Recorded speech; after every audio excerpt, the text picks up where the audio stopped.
Starting a new program is pretty fun and exciting, especially when it promises to make a direct impact. But keeping that program running and making it a success, well, that is entirely a different ballgame.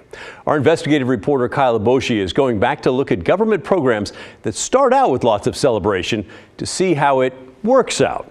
It's a big deal. Taxpayers in Multnomah County are going to spend more than $250 million on homeless services this year alone. So accountability is pretty important. And Kyle discovered there is little of that with a program that offered to put homeless people into tiny homes in people's backyards. It was quite an offer, so unusual it made headlines around the country. Would you let a homeless person live in your backyard? Portland, Oregon wants to know. In 2017, Multnomah County offered to build tiny houses in people's backyards for free if they agreed to let a homeless family live there for the next 5 years. Could your backyard be the solution to getting a homeless family off the street? The project, called A Place for You, aimed to build ADUs, or accessory dwelling units, in backyards across the Portland area. So whatever happened? Let's do the tour. In April of 2018, the county placed one of its first tiny homes in Martha Chambers' North Portland backyard. Poof, there's a house in your backyard. It's very small. Yeah, it's not even 300 square feet. The 288 square foot cottage came fully furnished. They put the bed in, yeah. They brought in the furniture. There's a tidy kitchen. It's cute. Living space. We do dinner and a movie night. Small bedroom and private bathroom. The bath. They did a really great job. Yeah. Nearly 1,000 homeowners applied for the program. 4 were selected. And I thought, wow, this is a great idea. And I get to keep the house at the end. The 4 tiny homes cost the county between $80,000 and $133,000 each, depending on which company built them. By the summer of 2018, the units were complete, and 4 families had a place to call their own. The woman that was living here and her niece were living in her truck prior. Initially, Martha says things went well, but then relationships soured. There were challenging circumstances causing stress among neighbors, and COVID hit. I mean, we all anticipated it wouldn't be necessarily a smooth ride. Within 2 years, the once homeless family had moved out, and the backyard unit sat vacant. Would you call it a success or a failure? I'd have to say a failure.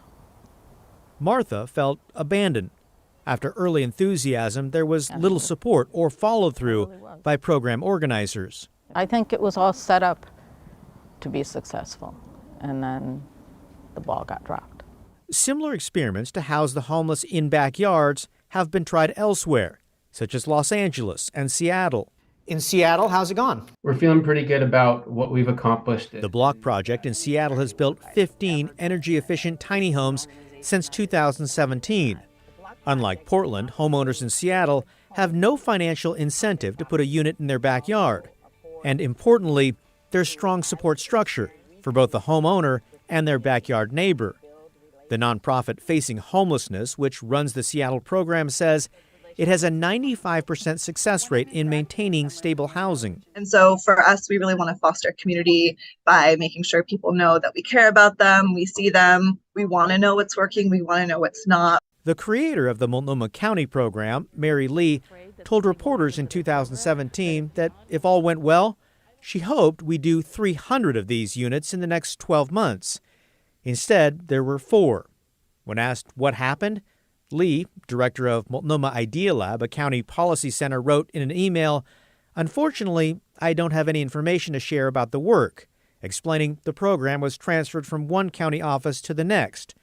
It's since been handed off to a nonprofit. I think it could have been much more successful if there was better follow-through. Martha recently bought the tiny house after coming to an agreed-upon price with the nonprofit Join, which inherited the program. She's disappointed it didn't go better for everyone. But I really wish there'd been more support for both sides. After so much early attention, this 5-year pilot program has quietly dwindled, seemingly due to a lack of follow-through and coordination by those who promised big new ideas to help the homeless.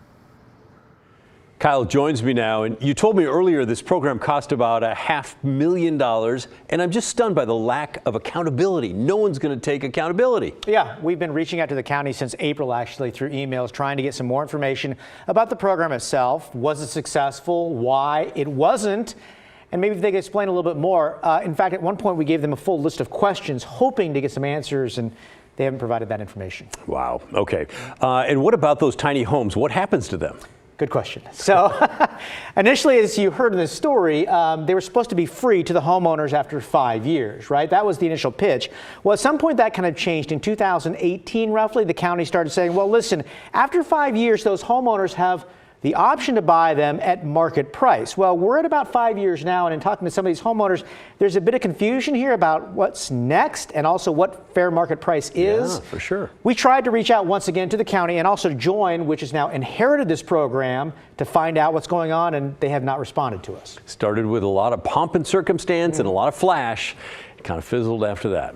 Yeah. All right. Thanks, Kyle. Great stuff as always.